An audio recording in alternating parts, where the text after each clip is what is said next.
you wonderful Instagram followers. We are talking about pet choking prevention. Hi, Jess. Hey, how are you guys? Thank you so much for being here. Let me know in the comments, like, if you have a pet, what kind of pet you have, how many pets you have. Interested to know what's going on with all of you. And I would like to know if you have any experience with either CPR, or like if you have had a pet that you have like freaked out if you thought they were choking on something, because I feel like that would be me.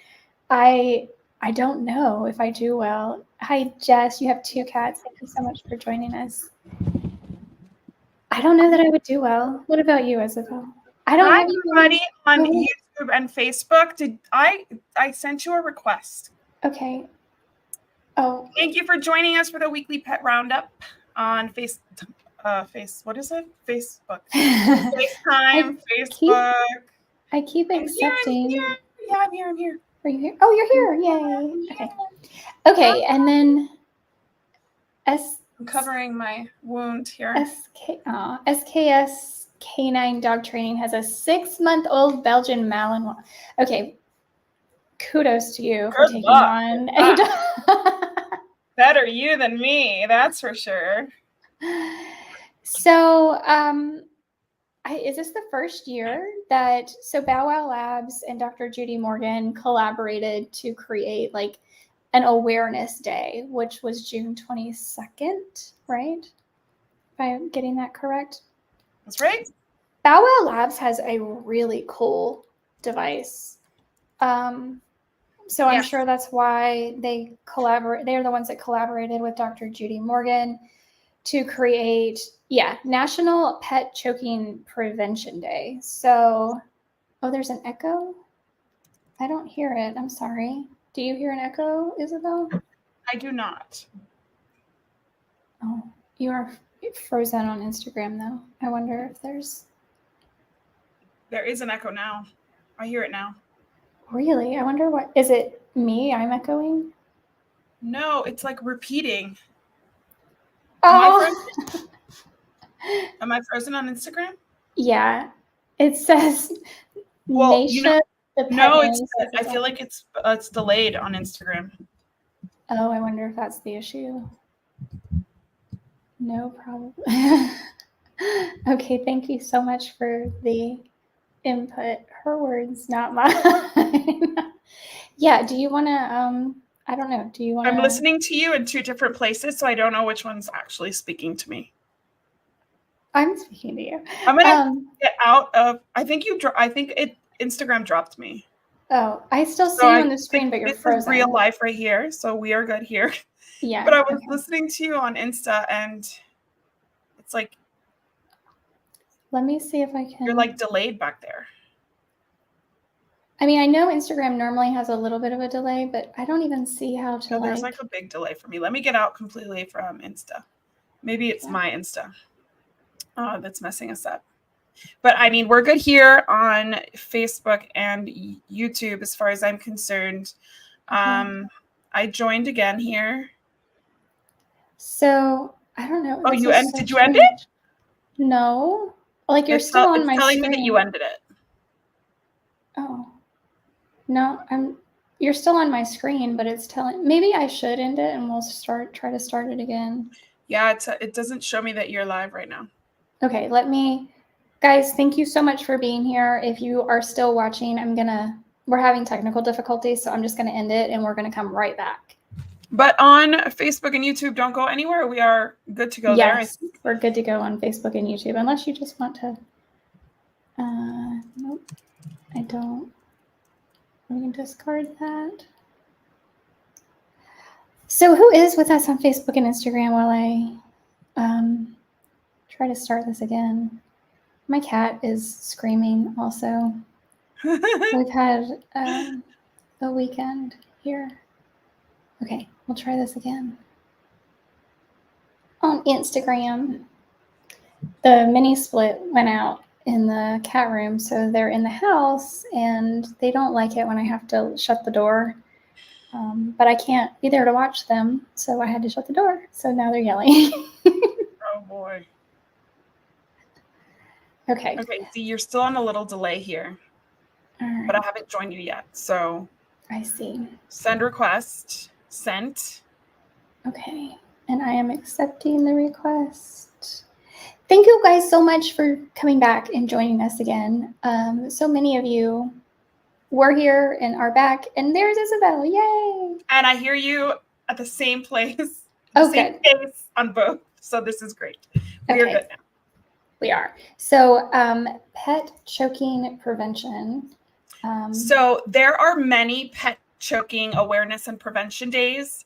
I don't know that this is the same one that's always been going on. I think this one's newer because National Choking Awareness Day for like pets and people have other days. So this seems like it's new. Bow Wow Labs is great. I did have them on my show. Their episode actually drops this week. So I had her on my show. She's great. She really does. We did speak a lot about choking and just kind of things that pet parents aren't aware of when they're purchasing treats, toys. I mean, their product is specifically for like bully sticks. Their whole line is specifically for safety and prevention. But it's also really fun. So it's not just like this, boring like safety toy. Yeah. Like it's really a great brand because it melds like the fun of it and the safety aspects of it. So the whole story of how they came to be will be on my show this week. It drops Friday around noon, usually Mountain Time. So stay tuned for that. But I didn't know when I interviewed her that they were partnering with Dr. Judy Morgan on this. This is pretty cool because I'm a pet first aid and CPR instructor.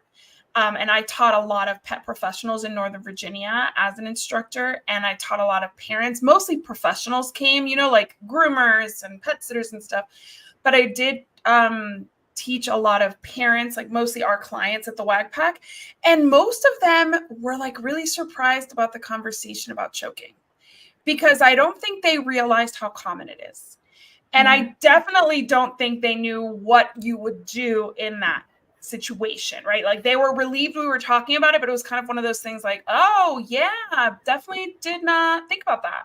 So that's why I was so excited to talk about this. So they celebrated it June 22nd. I'm assuming it's going to be an annual holiday that's celebrated every 22nd of June, but I guess we'll see because there's not a lot of information on like previous that I can tell, previous holidays. Their website looks fantastic. Choking is scary. Preventing it is smart. Be smart about toys, oversight, and chewing safety. And then they have a statistic here. More than 200,000 pet choking incidents occur in the U.S. every year. I know, I saw that. And this is at nationalpetchokingpreventionday.com is the website they set up for it. And I mean, I saw that and I was like, wow, like I get it, but I never really thought that much about it. I guess because I'm going to like knock on wood here, haven't experienced it with any of my pet. Well, I guess the closest I've come to experiencing it is giving my cat Sissy. I gave her like a full freeze-dried chicken heart thinking she would chew it, and she wasn't chewing it, but she got it back up on her own. and so now the only way my cats get chicken hearts is if I cut them into smaller pieces because it was just too high value. I think she wasn't waiting to chew it. The other cats will chew it, but I just decided all of them are gonna Van Gogh choose it. But I've always sliced it in 4. Just because for totally personal reasons, not for choking prevention, but I'm glad that you told me that. Mostly because he likes to jump off of where I feed him and like drag it all over the floor, and it's a raw freeze-dried chicken heart. So I prefer not to have that all over my floor and my rugs. So that's why I cut it. And when I cut it, he leaves it on his plate. So it's like, Oh, interesting. Yeah. So I think it's too heavy for him, like too much for him to do at the plate. So he kind of wants room to like drag it around and chew it as he goes. And then the worst thing about that whole situation when he drops it, when he comes down from where he eats, is that Kira will eat it. The dog will take it from him. So that's why I cut them. But I have not had a dog choke on me, knock on wood, but I had a puppy that was displaying signs of choking one day. And we'll talk about the signs of choking real quick. The biggest one is usually like when they first start choking, like pawing at the mouth, rubbing the mouth like on the ground. Like they're definitely trying to like take something out. There's a lot of hacking that goes on. But the hacking is completely like unproductive in most cases. Obviously, if they are able to hack it up, it's not choking. It's kind of like what we say with kids, like if they're coughing, they're not choking. If they're coughing, they're still getting air through the airway. And choking is really when there is no air going through the airway. Like it is, the airway is completely obstructed. That's what choking is. And the reality is choking is a really serious issue for people and pets, animals of all ages, sizes, species. I mentioned last week that I know a person online whose brother was at a restaurant in Vegas having dinner and died from choking on a piece of steak. Like everybody tried. From what I understand, everybody tried to help him. He was in a public place. Rescue was called. By the time they arrived, he was gone. I also have a friend who is a NICU nurse, a labor and delivery nurse, and she shared a couple years ago that she was at like Chick-fil-A or Wendy's or KFC or something, and she had a piece of chicken, and she started to choke on it. And like her family was like, "What are you doing?" Like, you know what I mean? Like they couldn't recognize that she was choking and she couldn't tell them. And she was like panicking and like and so she shared kind of like a PSA being like, choking can happen and choking is silent. So like when you think somebody's choking, don't ask them what's going on with you. Just go into like the Heimlich. Worst case scenario, they weren't choking. Best case scenario, they were and you saved their life. But like apparently she was like punching her stomach to get it out. She was still very like she's a medical, she's a medical person. So she was like smart enough to kind of get it out herself. But she was like sharing that her family wasn't very much help at all. But I did have a dog, Titan, before I knew better. He was like 6 months, 8 months old, and he was chewing on a rawhide. And this is one of the reasons I don't do rawhides, is he had gotten it to just the right size that it got stuck in his palate. Between his teeth, right? So what does he start doing? He starts like pawing, dragging his face. Like you could see he's agitated. He's like really, really worked up. And my ex and I were like watching TV. He had just been enjoying his chew. He never chewed anything unsupervised, but it was like our evening routine, right? He was a puppy. He needed something to chew on. This was in 2008. So like we didn't have a lot of like really great options yet. There were probably better options, but the options were limited or super expensive or just not available to me, like nearby. And so, we had like the requisite bag of rawhide that nobody knew was so bad. And so, for so many reasons. But he like barely let us look in his mouth. So we tried to see like, he's choking, and we opened his mouth. And we couldn't see anything obstructing the airway. So we were like, oh no, it's like really far back there. And then for some reason, we really could, like, we like somehow saw that it was like just this white piece of rawhide stuck between his two teeth, like the two sides of his teeth. So on the inside, up at the top of his palate. And of course, I think he was agitated because I don't think it hurt him. I just think he was agitated because he was like, I can't get it out. Like, it's annoying. There. I just had to like put my finger in and like pull it really hard. Thankfully, I was able to get a finger in and pull it out. But again, it didn't go into his airway. It was just in his mouth, at his palate. But obviously, the biggest, most common thing that animals or any kind of pet will chew on is something like a rawhide, something that's hard, that's the right or really wrong size to get stuck in the airway. And with cats, Jess Ayala Rico is asking us what kind of foods cats can choke on. And one of the things that I taught as a pet first aid instructor is that cats don't choke as often. Cats usually they're more likely to pass it and then have issues with obstructions and like stuff that they do. They're smarter about what they choke, what they ingest. it usually is able to pass. The problem that happens with cats is that what they swallow then becomes an issue, like ribbon or thread or things like that like end up like getting wrapped in their insides and causing a ton of problems. So it's not necessarily, we used to kid around in instructor training that like dogs or cats are smarter than dogs. And for the most part, you'll see that cats are less accident prone than dogs. They make better choices than dogs. Yeah. But there are a lot of toys on the market for cats that I think are super risky. And if you don't know any better, you think that they're packaged for cats, they're marketed to cat people, and then you look, and then like with I guess like a more less trusting eye, which I look at things at like PetSmart and Petco, like really not, like I have no faith in like these like products that are made in China and like just like some sticker is slapped on it for dogs and another one for cats and another one for kids somewhere, and it's the same product and it's made in a factory with all sorts of chemicals and zero safety protocols. But I look at stuff and I'm like, that I would never get that for my cat. So it's like really a size thing in many cases, just like the rawhide that got stuck in my dog's mouth, like pieces of bully sticks, pieces of rawhide, a big piece of bone that they like got off your plate, you know, that they shouldn't be eating. And the thing about dogs is that when they're eating this stuff, kind of like Sissy, is that they'll just like gulp it because they know you're going to take it from them, or it's so high value that that's really what it comes down to. It's like this like perfect equation of size plus desire to eat it equals choking, right? Yeah. So I've never had to, thankfully, administer any of the things that I learned at first aid and CPR. I've never had any of my students, because we do ask people like, please let the organization know. Is that your? Yeah, that's yours, not mine, right? Not my house. Is it the dishes? Yes. Yeah. Okay. No, I'm the only human here, so I'm making sure my cat's not doing dishes downstairs, because that would be a problem.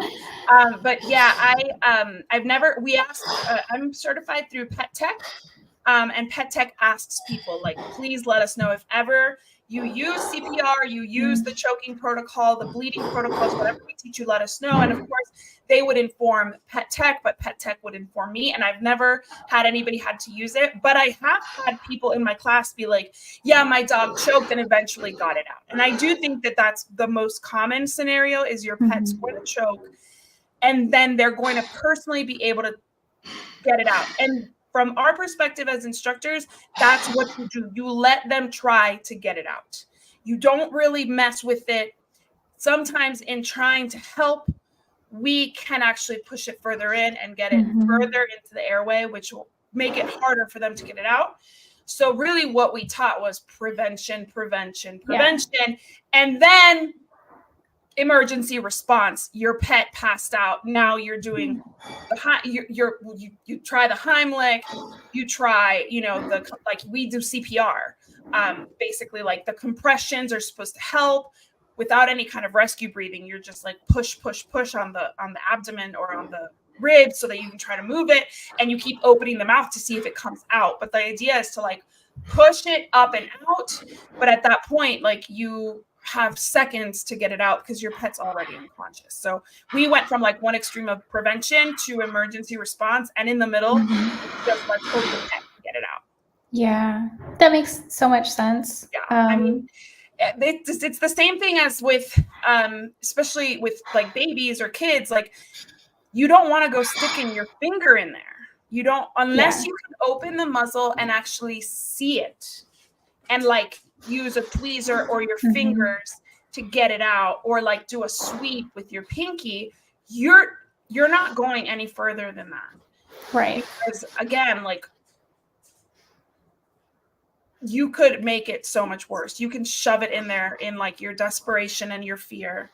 You can just shove it in there, which is not at all what you want. And one good thing is to know that if they are choking audibly, it's not that bad. They can still breathe. You may have time to take them to the vet to get things removed. Like we've seen all those things on TikTok where like a dog swallows like a ball, but they have enough air coming in and out that they're not unconscious, but they're just like, it's like stuck there, and like They have to Yes. somehow finagle the ball out. And that is choking because the airway is somewhat obstructed, but it's not fully. And if they can get it out themselves, by all means, let them. But if you feel like something's like a ball is stuck where it's going to take maybe like anesthesia to get it out, get in the car and go to the emergency vet.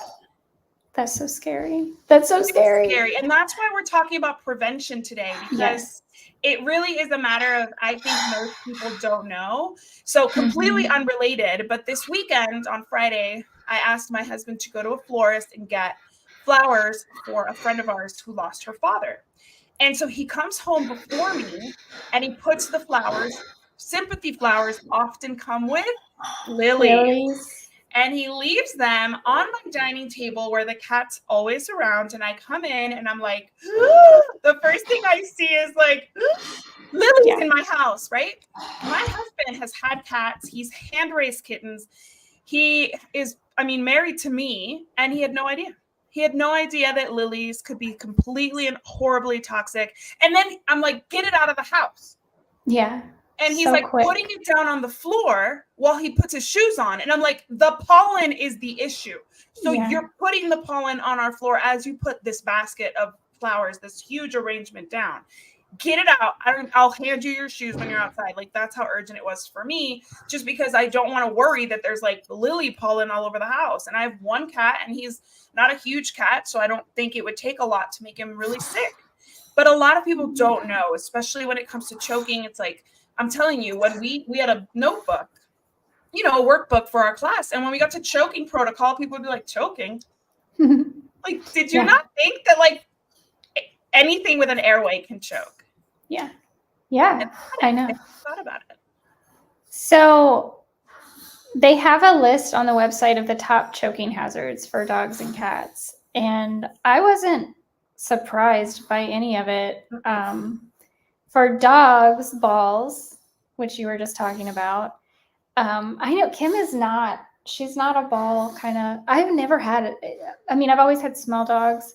I've never had a dog that was really interested in balls at all. I think I'm sure any dog can be, but I think it does. It's like very breed specific, right? Your retriever is always going to be more interested in a ball than a hound dog. And that's, I usually tend to go for like breeds that aren't super ball motivated. And I have Kira, who's a border collie mix and probably lab mix. And she's not into balls at all. What she's into is sticks, which is the second one on the list. And she does chew on them. So she does them. Obviously, she's like enjoying, she's a little anxious. So she enjoys that like crunch of the stick. It's kind of like us sitting down, like mindlessly eating chips, the crunch of the chips. That's what I equate it to, because she just sits outside in the sun and she's chewing on the sticks. And obviously, especially if they're getting into like smaller pieces, it could get lodged there. Also with sticks, there's the fear of they could break teeth. So I always like make sure that the sticks she chews, even though that she enjoys it, they're kind of thinner. I like the thinner sticks. And if I see her chewing a stick that I feel like is a little too much, I'll just take it away and let her find a smaller, more acceptable stick in the yard. Chew toys. And the thing about chew toys is not just the toy, it's also the filling a lot of the time. And people, I just see it all the time. Like if you go to any PetSmart or Petco, the shelves are stocked with crappy toys. Really crappy toys. And even the ones, so Kim does love squeaky toys. Yeah. And she has not for many years, right when we first got her, she would tear apart toys and pull the squeakers out of them. She hasn't done it for many, many years, but those squeakers, that's super dangerous. They're really dangerous too. Because a lot of people will be like, my dog can't eat this, right? Like the squeaker's too big, but they'll chew it. So if your dog is big enough, yes, they might swallow the squeaker as it comes out of the toy. But if they're a smaller dog, they'll chew that plastic. Because again, it's squeaking the whole time, which is like so biologically appropriate and nourishing to their brain and their instincts. Right. But it's so bad because it's plastic. So first of all, they're getting all these chemicals from who knows where, BPAs, whatever acronyms that we do not want them to take in. And then they're chewing down the plastic until maybe there is a piece that comes off. And of course, at that point, they're going to want to tear, right? They've been chewing, now they're going into tearing, and that is what can get caught. So don't think it's just the big squeaker from the inside of a toy. It can be the whole process of from it being intact to it being trashed and like just shredded away. No matter what stage it's in, if you find a squeaker, throw it away with the toy that it came out of, because also what they can choke on is the filling of the toys, that nylon mess.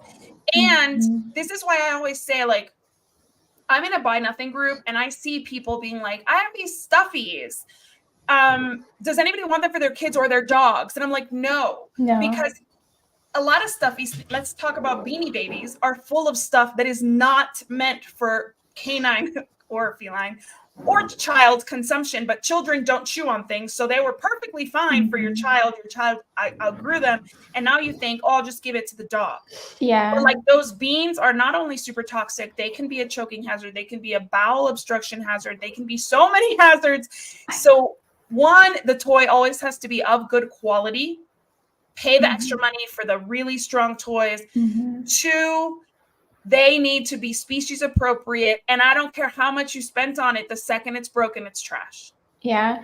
And a lot of children's stuffed animals have buttons or eyes that are sewn on, and those are choking hazards for dogs because they will pull on them. And 100, I don't care what kind of dog you have. Like, or they'll ingest it and it'll cause an issue on the way out. So like you definitely species appropriate, high quality, avoid the stuff made in China because it's all covered in chemicals and stuff. So like to me, I'm like, if your dog is like a chewer and needs something, like let's talk about other options to like meet their chewing needs, which obviously Jessica can give you a million options. Because the chew toy itself is such a hazard and it's really just a Band-Aid for what they really need. Would you say? Would you agree? Like it's not really fulfilling anything. I mean, it's fun for a while, but that need to like chew and tear really could be met through their food, through their diet. Absolutely. That's the best way to do it is with, my preference is always going to be raw meaty bones. That's the most species appropriate. It's the most beneficial for their teeth. And yeah, they love to chew. It's very natural for them. It's calming for them. It helps like with anxiety. It helps with when they have a ton of energy and they need to get that out. So, but you still want to introduce new things slowly. You want to watch them. I would never want somebody to hand a dog a raw meaty bone and just like walk away. No, you don't hand a dog anything and walk away for the first time.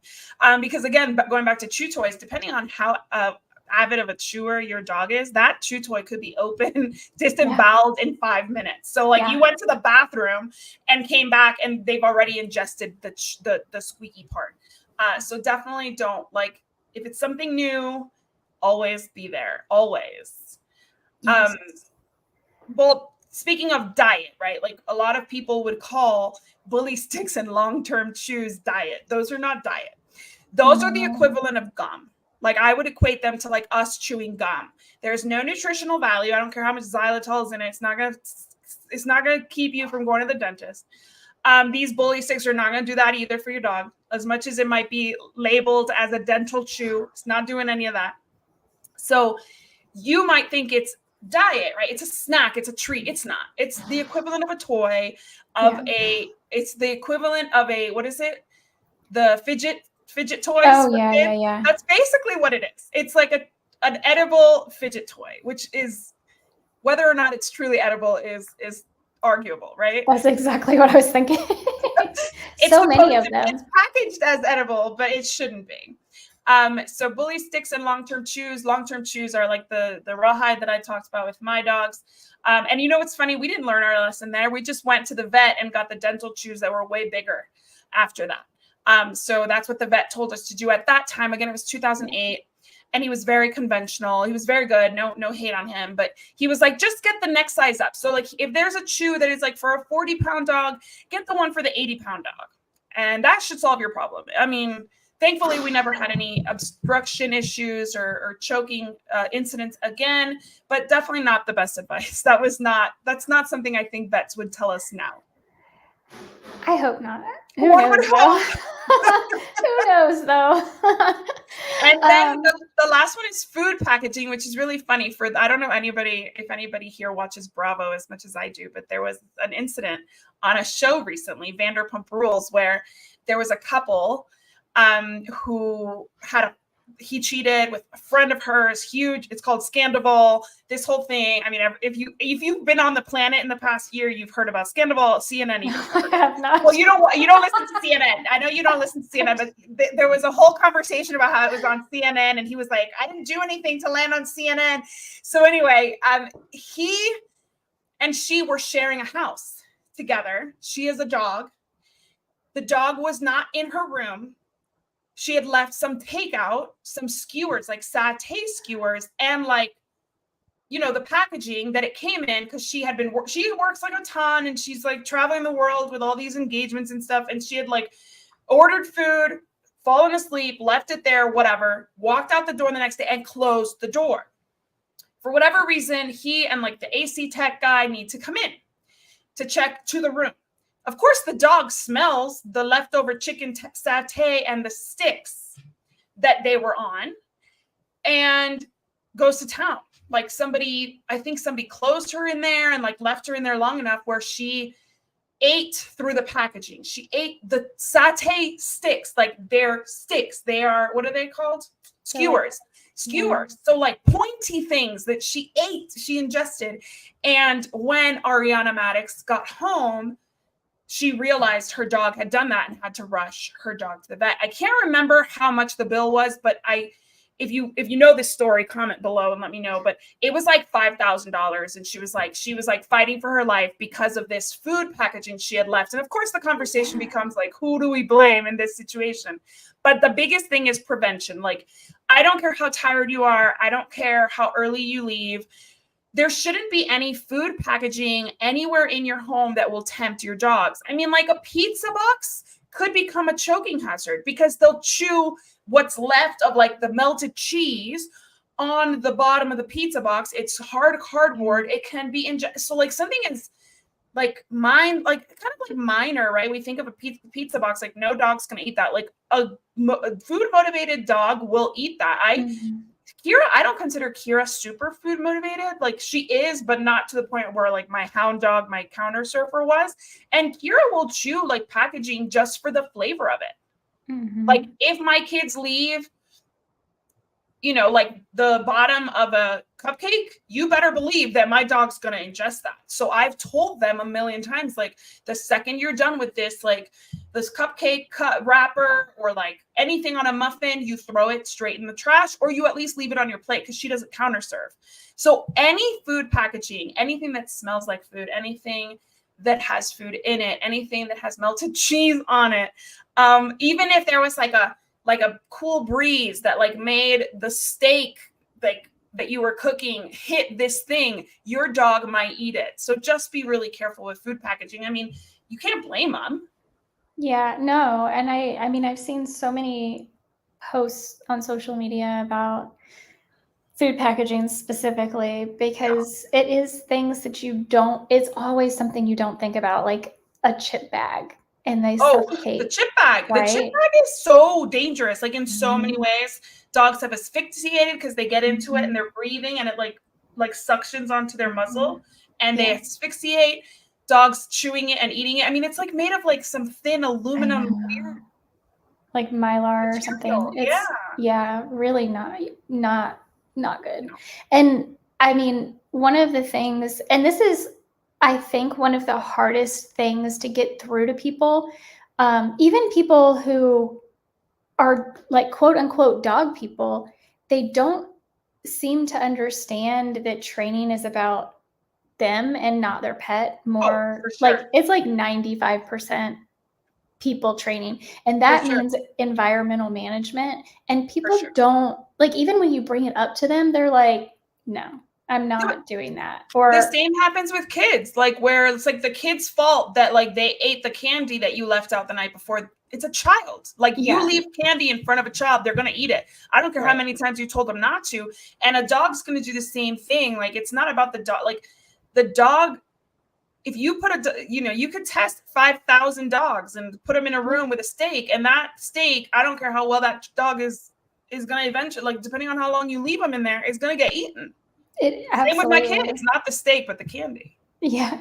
Well, yeah. I mean, it's you can't expect a dog, like they see the world differently than we do, and we have to set up our homes in a way that is going to work for us and them. And it's like one of those things that people are like, my dog's chewing my shoes. Well, put your shoes in the closet.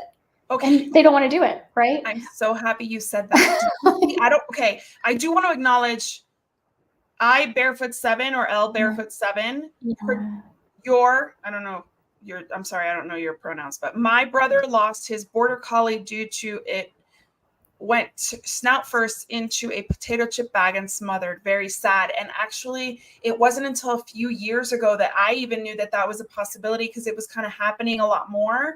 Yeah. I'm so sorry for your and your brother's loss. Like that is so traumatic, so unexpected. Most people do not know about that yet. So I'm glad that we're like touching on it.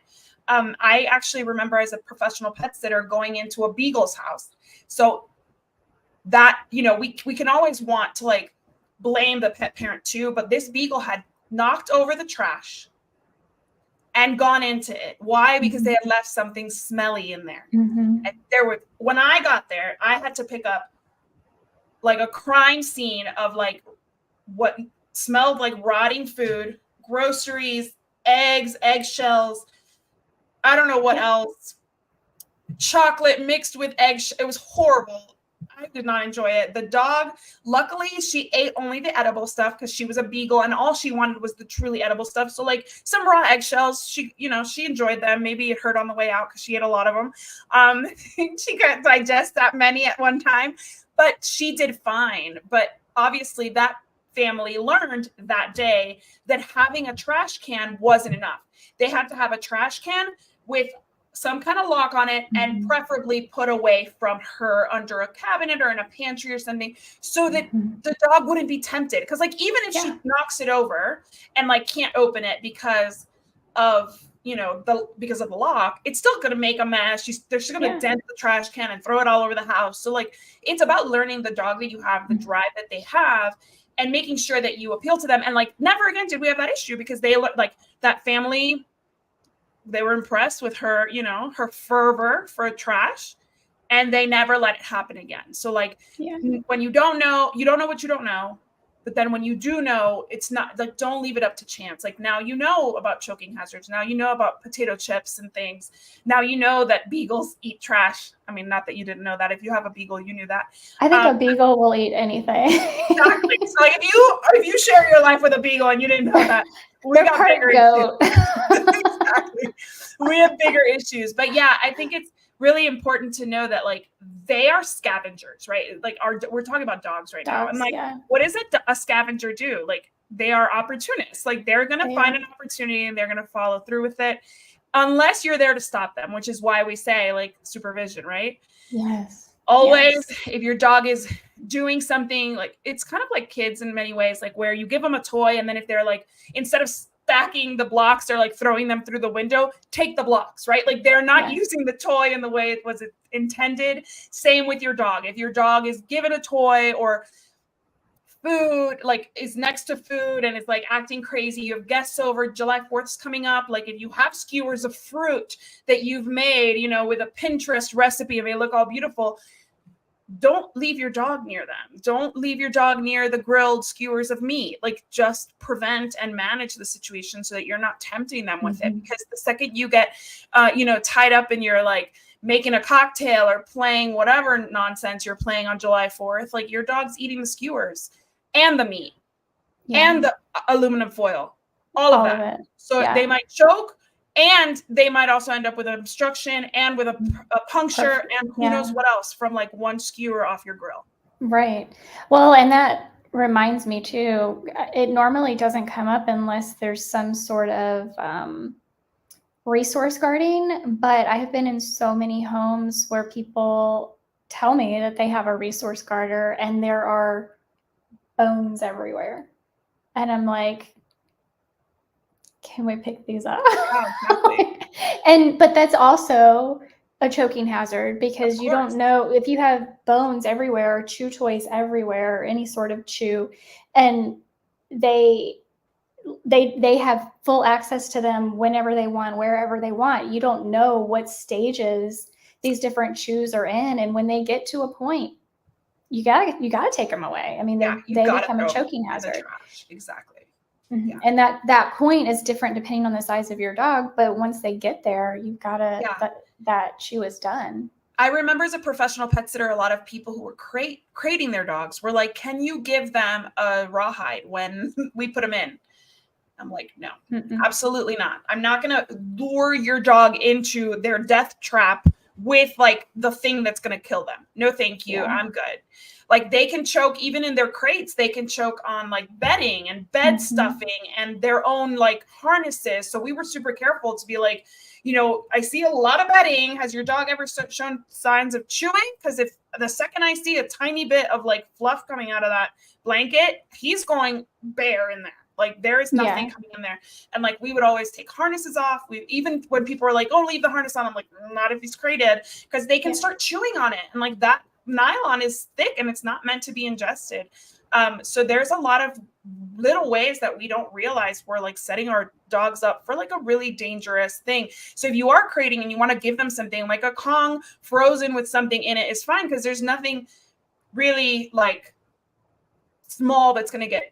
But if your dog is so much of a choker or a chewer that they chew the Kong, then they don't need anything. Like, because there are dogs that are such heavy chewers that they'll chew through the Kong. I've never had one of those.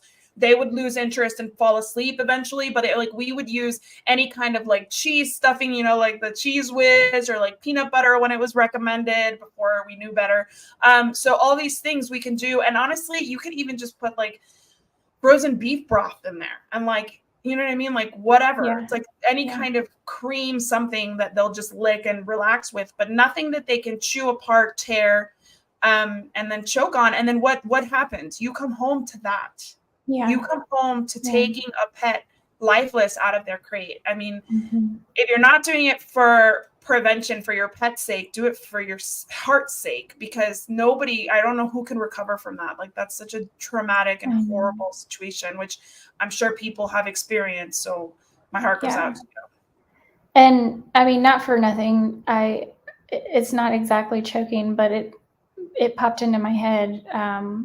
I think a lot of companies don't do this anymore, but it used to be blinds, pull the cord, they were attached at the end. It was like two strings that were attached. And when I was growing up, my mom's dog got stuck, like didn't know how to get themselves out of it. And fortunately, she didn't like hang herself because she was on the back of the couch. But like we came home and she was literally stuck. Like she couldn't move. It was all wrapped around. She could have absolutely strangled herself. But even it has happened to kids. That's why now they don't do them. And it's not really, actually for cats.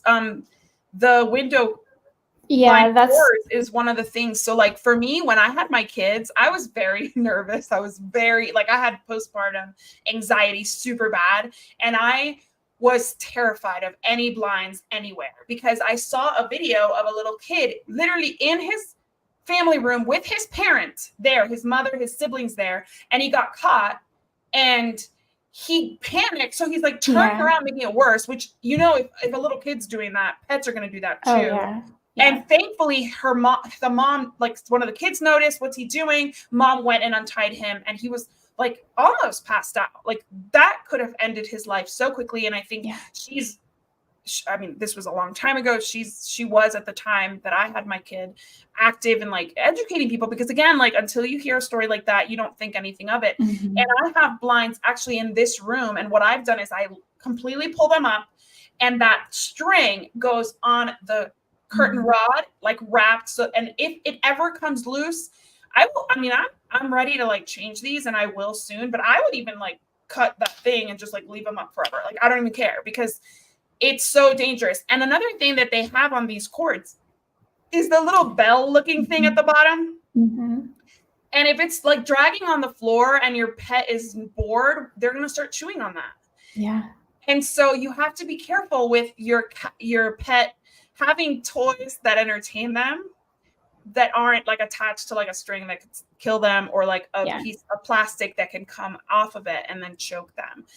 Speaking of blind cords, string is the first thing. String, ribbon.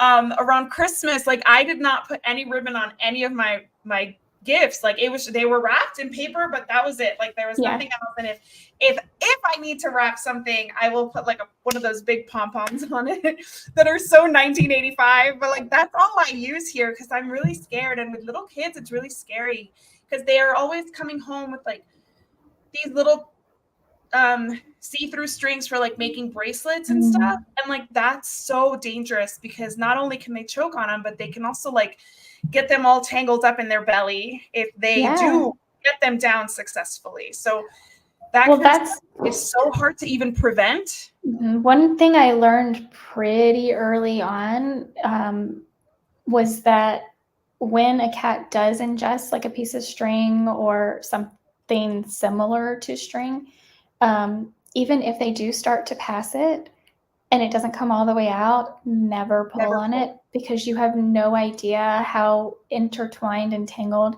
it may be in their intestines. I got very lucky when I was young because I did pull something out of one of my cat's butts when I was like 20. I just didn't know.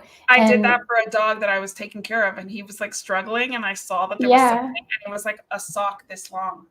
I mean, I didn't have to pull it that hard. Like I just like kind of like was like, what is this? Right. And it was a sock this long, which actually reminds me of something I saw this weekend on social media. I don't know what veterinary practice shared it, but it was underwear that a dog had eaten, and there were like 3 pair they had to surgically remove. And sometimes it's funny because as a professional pet sitter, you see things like you're like, oh my God, this dog ate. I have a mosquito. Sorry, I'm allergic to mosquitoes. How did that mosquito end up here? I don't understand, but it's here. But I had a client whose dog ate like, this is an over 18 conversation, used condoms from the trash because the person was like not careful. I had another one that ate like thongs. And like thongs are little, right? And they're usually used thongs or tampons or things like that are very like smelly and disgusting. But like for them, it's like, ooh, fancy. Like this is different. And this particular underwear, which is kind of funny, was like granny panties. It was like the vet's like holding them up, and it's not a string thing. It's like a granny pant. I don't know how big the dog was, but this was not an easy thing to swallow. Wow. And I saw at least 3 on like the operating like table. Like they had like the little table next to the operating table. There was like 3 of them, and they were like obviously ingested, and they were causing obstruction. That's why the dog had to go under. But so how that dog got granny panties through his esophagus, I didn't read. I was like busy, but I didn't read like the breed of the dog, but like, wow. Yeah. And they were intact. He hadn't chewed them. He had just swallowed them whole. I'm assuming it's a he. I don't know. Maybe a she. I don't know. Oh my gosh. But it's so scary. But again, it's management. It is environmental management. It is keeping these things away from your dog, keeping things like if you know, like we were just talking about, if you know your dog is going to get in the trash, then that trash can needs to have a lock on it or some sort of closure on it.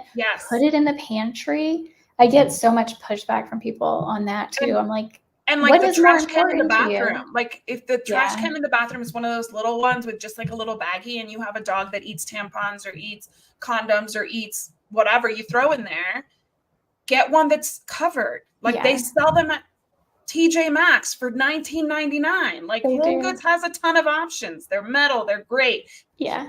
And you still may need a lock because that muzzle is very effective for opening things.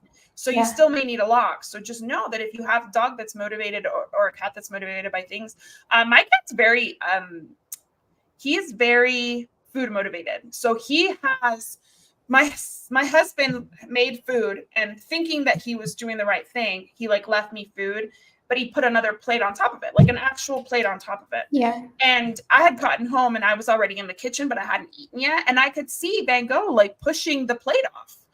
Granted, he didn't, because I could hear it kind of moving. Yeah. So I looked over it. But if I hadn't been there, those plates would be on the floor, because he's a cat. He would have thrown everything on the floor. Yeah.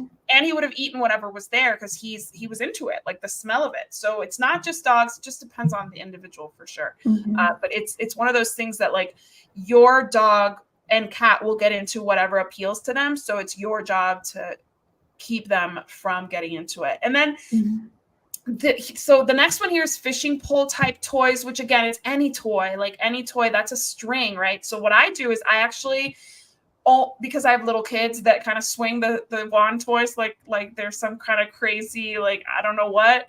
So I only give them to my kids to play with, and then I take them back. If you can do that, that's probably the best thing to do. Like I put them in one of the cat condos, but he can't get it out. So like it's in there. He can't get it out. My cat doesn't like to go in places, so he doesn't really go in there. I just have a ton of toys in there, so he can't really reach anything. But you have to put it away if your cat is into chewing string, because that is a string, but it's just marketed to cats, but it's a string. And then plastic. Plastic is another suffocation hazard and choking hazard. And my cat will break into my dog food bags. He will chew. He will chew through the dog food bags, the kibble. And so like he enjoys kibble. I'm like, you can't eat dog food. Like, you know, I'm always telling him you can't. So now what do I do? The second that the Chewy box arrives, I open it, take the Chewy box out, and put the food in my coat closet until I'm ready to open it. Because it can't sit anywhere that the cat has access to it. Yeah, Sissy also likes to, one of my cats, she's a plastic chewer. There is no, I mean, what kind of plastic does she chew? So she will go for grocery bags. She will go for, so like when you buy like a case of canned food and it's covered in plastic, she will go for that. Ooh. She even, so in the garage, we have the water softener, and so we have the big huge bags of salt pellets or whatever, and she'll chew on those too. So I have those wrapped in a sheet, so she can't get to those. Got it. Because I can't move, I mean, yeah, they're heavy. Put those, they're right? heavy. You need them near the water softener. Yeah, for sure. We have one too, but luckily it's in the garage. Yeah, they're wrapped in a sheet, so she can't get to them. But I mean, if I leave anything down, she is a plastic chewer. And I've been lucky enough, like I didn't even realize she was doing it with the salt bags at first. But she throws it up, she spits it up, and I'm like, what is that? And I'm like hunting everywhere, like what is that? And I finally figured it out, and I'm like, thank God she didn't actually get into the salt, because yes, exactly, that's another whole other hazard. Right. Intoxication much. Right. Yeah, so April Brothers 82 says, I agree, my dog will surf my counter for food right after we leave. Absolutely, they're waiting for us to leave. They're like, I'm gonna lay low, but they're watching as we move. We're doing our thing. We're getting ready for bed. Like so many times Kira has just like waited when we have people over. And it's just like the other night she took a pizza off a kid's plate. And I'm like, that's your dinner. That's your dinner. You know what I mean? Like you're not having anything else. That's your dinner today. And she's 13. And like I've said before, I want her to eat. I want her to get into stuff. Like she's, she has maybe, let's say I'm lucky and I get another 2 years from her, because I got 15 and a half is the longest I've had a dog live with me or stay with me or stay around. So I'm like, I'll let her have a little something every once in a while, but that's it. Like she doesn't get dinner after that. That's her dinner. So we have to be so careful. And I mean, when it's just pizza, I don't care, because she chews it and she eats it and the kids are laughing. And I'm like, all right, I don't even go try to take it from her, because I do feel like if your dog is in the middle of eating something and you try to take it from them, it's almost worse. So I've learned that unless it's toxic, I'm not fighting her for the pizza, because that crust could become a choking hazard. Yeah, So sure. I'm not going after her. And the one thing I do want to, because we have 5 minutes left, is rubber bands and hair ties for cats. That's a huge one. That really is common. And this is the thing, and I find this with myself. I'm pretty good at putting up my hair bands and stuff. Like I have hooks in my bathroom. So like if it's not in my hair, it's on one of the hooks. But my daughter really enjoys playing hair salon, she calls it. And my husband keeps buying her little, like the little tiny ones for little hair, for like braids. And like they're all over the house. And I have to keep telling mostly the husband, like if you see them, pick them up. Mila, you have to keep all of these in the bathroom, like her bathroom, their bathroom. Bathroom. And I'm like, close the door when you're done with the bathroom. Mostly because I don't really like open doors to bathrooms anyway. Like, I don't know why it's open. Like, there's gross stuff in there. So I'm like, close the door. Like, I can't protect my cat from himself. He jumps on their counter where she has all her hair stuff. And he can like literally have a buffet of hair ties if he wanted one. So I try to keep them only in her bathroom. And if I find them, I pick them up and just throw them directly in the trash. Like there's so many of those little boxes that I'm like, I'm not trying to save it. I want it straight in the trash. So there's no risk for him getting it. If I put it somewhere else, he might get it. If I put it in a pocket, it might fall out. So like just being really careful. I always think hair ties are tough because it's like something that like you like can take off and like put on. You know, you're watching TV, you take your hair thing off and you just leave it there. Your cat gets on the table and he's eating it. When it comes to like underwear, I always have questions about that. Like, why is your underwear somewhere that your dog can eat it? I don't know. Mine goes on my body in the hamper. Right. I don't have a hamper surfer, I guess. Yeah. But also my hampers are from IKEA and they're big and they zip. So like, and my bedroom where I keep my dirty clothes is like the door's closed during the day unless I'm in there. Then from there it goes into the washer and from the washer gets folded. Yeah. And it goes into a drawer. So like I have a really hard time like being like, I can only imagine like I guess some people aren't as tidy as others because I'm like you. I'm like, when would that ever happen? But a night of passion is the only excuse that I can think of where like the dog might have been like lingering around and been like, ooh, undies. Right. But like otherwise, like your dogs eat. I mean, first of all, congratulations if nights of passion are happening that often. But also just figure out a way to like toss it somewhere that the dog's not eating it. Right. I mean, I have definitely been in homes where I'm like, how do you live like this? And like, if I have walked into even people that I'm related to, their bathrooms, and I'm like, how is this happening? How do you live like this? But you know, to each their own. Everybody has their thing, that whatever. But if it's causing problems for your pets, then it needs to be addressed in some way, shape, or form. And I assure you, there's a system and process we can come up with that will get you to put your undies somewhere that your dog can't get them. So if you are stumped, you're one of these people who like somehow here's the thing: undies on the floor, and you need a tips. By all means, DM us. A carabiner? Yes. What do we do with the carabiner? To put the hair ties on? Oh, the carabiner for the hair ties. I thought we were talking about underwear. I was like, what are we doing with the carabiner in our underwear? But yeah, if you have any, like IKEA has very affordable hampers, guys. They zip at the top. They're foldable. So if you live somewhere urban and you need to take like public transportation to and from IKEA, they fold. I don't have an IKEA here. So I brought 2 huge hampers folded in my suitcase from Spain. So I can tell you from personal experience, I love IKEA. I can tell you and I can't keep up with the laundry here. Like I literally can't. So I have like 4 hampers for everybody. And so just get more hampers, get baskets for your dog, your cat toys that they shouldn't be using. Home Goods again has covered baskets. Your cat's not going to go digging through your covered basket of toys unless there's like tuna fish in there. So like it's Yeah. usually pretty safe. There are systems and processes you can get into to prevent. And then one of the biggest things is do check out Bow Wow Labs because they do have really cool stuff. And They do.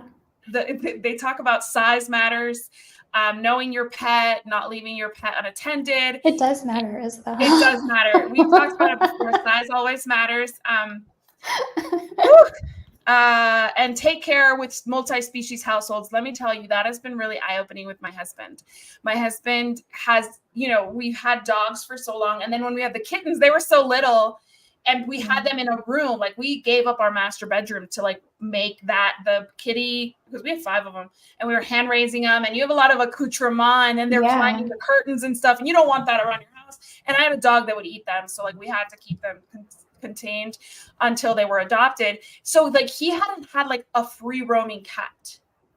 And for him to like remember that cats can reach that. Yeah. Like youth. They can get and now a 6-year-old who's almost as tall as me, he can reach that. Like, I think I may have shared this story, but when I was at the NAPS conference, like I call and like they're screaming in my house and he's like, they're in trouble because they got onto like some like the stand and then they got onto the counter in the kitchen and they went to get their Valentine's candy. I'm like, did you not think kids were going to do that? Like, I would have done that as a kid, and I'm sure you did that as a kid. You know what I mean? Like, they knew where the candy was. Yeah. That's why we hide things. So, like, you have to know who you're dealing with. Like, Kira has never once put her paws on a counter. So, like, I could leave a slice of pizza on my kitchen counter, and it would be there, except for maybe Van Gogh would lick it when I come back. But, like, I can't leave certain things that, like, that Van Gogh would eat and would make him sick. He's like a fiend for kibble, like dog kibble. So like I can't leave that out. He loves kibble. He doesn't get kibble. Oh, so, the like, he doesn't get cat palatines. kibble. The So palatines. you have to be really careful with remembering that every pet is an individual. And Bow Wow Labs, known for their life-protecting Bow Wow Buddy and its line of safe fit bully sticks. So they make their own bully sticks. That are different from the stuff that you probably would find at PetSmart. I don't know that they're in major retailers. I didn't ask about that, to be honest with you, when we talked about it. I think they are. My local indie pet store, I think, carries their stuff. So if you have like indie pet stores, ask about it. Yes. And they sell all their line online. So the guest that I had from Bow Wow Labs is Jonna Devereaux, and she is their certified clinical pet nutritionist. So it was founded by a veterinarian who had a close call with choking. And then she is their nutritionist, helping them just come out with more lines and more things that fit that need that our pets have without putting them in danger. Yeah, so important. Well, I hope this was helpful. This was beneficial. It's definitely something worth talking about and continuing to talk about because it is, like you were saying, kind of amazing how many people don't really even think about it at all. And it's like in the moment when something horrible is happening, what are you going to do? It's not like we can prevent everything, but we can try. Yes. Absolutely. There are things we don't know. Recently I saw, and I'll just say this very quickly, cat people, stay on so you can hear this. There was I shared it on my stories, a young woman saying that she had purchased a pet food storage bin and her cat got stuck in it. And like she got home, there was blood and sweat. And like he couldn't get out. Thankfully, he didn't run out of oxygen and he was able to get out. But like how traumatizing. And then it's still being sold. And when she went to research it, the reviews say like my cat got stuck in it. My cat got stuck in it. So don't assume that just because something's on the market, it's safe. Stay, informed on social media. Obviously, like I love to follow vets and emergency vet offices and just creators that are more, prevention focused like I am. And they, by sharing our stories, we can each learn from each other, so that if I have an issue with like a rawhide that gets stuck, I want to share it so that other people know, like, oh, your dog is eating rawhide and something happens, check their palate, right? Something could be stuck, even though you should, if you have rawhide, please throw it in the trash. Even if it says rawhide free, but it looks like rawhide, it's just a different, what is it? Well, it's just the same thing treated. with a different. Yeah, chemically treated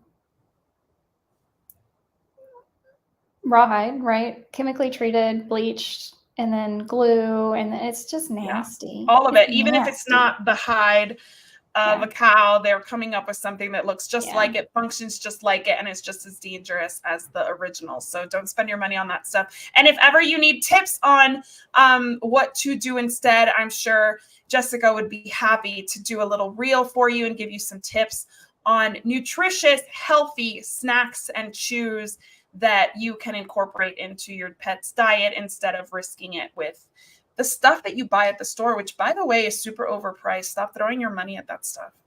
Yeah, it's mostly gross. I mean, if you're going to an indie pet store, you're going to have a better for sure chance. Yeah, when I say pet stores, I mean like but like the big big box as much guys, as I love Target, even their stuff is like garbage. No. Like I never go anywhere near the Target pet area. No, like never. Absolutely not. As much as I love, I mean, I did get a litter box there once, which is perfectly fine. But other than that, like I just don't really buy anything from there. So just know that always support your indie pet stores, because they have the training and they have the contacts, and they're the ones going to find the best, latest, safest, most quality products. And yes, you might pay a little bit more, but you're paying for something that's worth it. The other stuff is just garbage, and you're still paying for that. So don't do that. Right. So, okay. So your episode this week is with Bow Wow Labs, which is awesome. That's right. I don't remember what. Oh, my episode this week is with Bones & Co. Oh, cool. Which is not at all on topic, but we're talking about keto diets for dogs, which I think is awesome. And next week it's a holiday week. It's a holiday week, and I will be somewhere in the Southeast, traveling from Louisiana to Florida. Somewhere so we're definitely not doing any. Yeah, I'm going to be sweating. I'm going to be sweating. I'm trying to, think of it as a detox so that it'll be more appealing, but I'm just going to go sweat for the next 4 weeks in Miami. But we're going to be driving down. So that's where we'll be on Monday. So definitely look forward to what day is the next Monday? That's a good question. I am, so to get my fix, next Wednesday, I'm going to go live with Crude Carnivore, and we're going to talk about DCM. Yes. Oh, I can't wait to, I'm probably going to rewatch that. I'll be at the beach, but yes. So the 8th. We'll do something. So the 8th is our next live. And if you have any requests for what to discuss, we'd be happy to hear them. One of the things that's been kind of trending now is that whole insurance thing where 100,000 pet parents got dropped by a certain insurance company. I would love to discuss that. I have not looked into it because it was not my pet insurance company. I only have Bango insured. But I would love to do some research on it, talk about it, let's talk about maybe what makes pet insurance so lucrative for the companies, and when it no longer becomes lucrative, and how the cost of vet is affecting all this. So I think it's a really good topic, and I would love to pick your brain about that. Yeah, I think it's an excellent topic. And I think, I don't remember who I talked about this with. I don't use pet insurance. I have we talked about it on the show. An alternative that I think might actually work for a lot of people. So better in most cases, not perfect, but what is. So I'd love to talk about it. And I hope you don't sweat to death next week. Thank you. Well, you'll be in Virginia. So why don't you announce what you're doing there so people can start marking their calendars? I will be in Virginia, in Williamsburg, the weekend of July 13th and 14th. So the More You Know Pet Wellness Summit is being held in Williamsburg. It is sold out, but who are the speakers? So Billy Hookman, Angela Ardolino, Dr. Katie Woodley, Karen Becker, and Rodney Habib are all speakers. It's going to be amazing. The day after, on the 14th, they're doing a coffee talk with the BK Pets. So Bryce and Kinsey will be there. Jay and Adrian, the two crazy cat ladies, will be there. And then right after that, Jay and Adrian and I are going to go into the Cat Cove, which is where all the adoptable cats are, and we're going to do a live podcast from there. So that's going to be fun. So mark your calendars for, what's that, the 14th? That's the 14th. I haven't even made graphics for it yet, but it should be 11 a.m. Eastern. All right, I can do that. I will be tuning in from Miami. Yeah. So no, it'll be fun with all the kitties. We'll plan on doing the 15th, so you can tell us all the things you learned. Yeah, the 15th, I will be heading to my mother's, staying in Virginia still that week, but I'll be at my mom's, so I'll be here to talk to you all about it. Perfect. All right, and then we will play the rest of the summer, rest of July by ear. Okay. And for sure we'll get back on track come August, like 5th, when we're back. But yeah, guys, thank you for tuning in always with us. And again, if you have any topics you want us to cover, please let us know. We hope you have an awesome holiday weekend. Please be careful with those skewers and those barbecues. And just another thing, we talked about fireworks last week. So if you missed that conversation in preparation for July 4th, please check our feeds for that. It was done last Monday. And then one last tip that I would like to share, just because it just popped into my head, is be careful with pets and kids, please, over holiday weekends. Pets and kids don't mix. I have both. I have friends with both. Always find a safe space for your pet where they won't be bothered by the kids. You cannot trust. Even when the parent says, my kid's great with dogs, cats, don't trust them. They're not great. Kids cannot be great. They literally are not ready to be great with pets. They wouldn't be great making you a fried egg. They wouldn't be great chopping onions. So they're not ready to be, around unfamiliar pets either. Like, there's skills we need to learn before we can do these things. So put your pets away or leave them at home, except for if your pet is super scared of fireworks, don't leave them at home. Then just don't go to the party with the kids, or don't have kids over. But always separate them. I can only imagine the horrible situation that it would be for a dog that's scared of fireworks to be chased around the yard by a child. Talk about layering and, trauma, one over the other. So just keep in mind that pets and kids don't mix, especially when there's other tensions that are high. All right, guys. So stay safe out there. Keep your pets safe and give them hugs for us. All right, guys. Them, okay. They don't like Okay. Have a good week, and we will talk to you later. Bye, guys. Bye.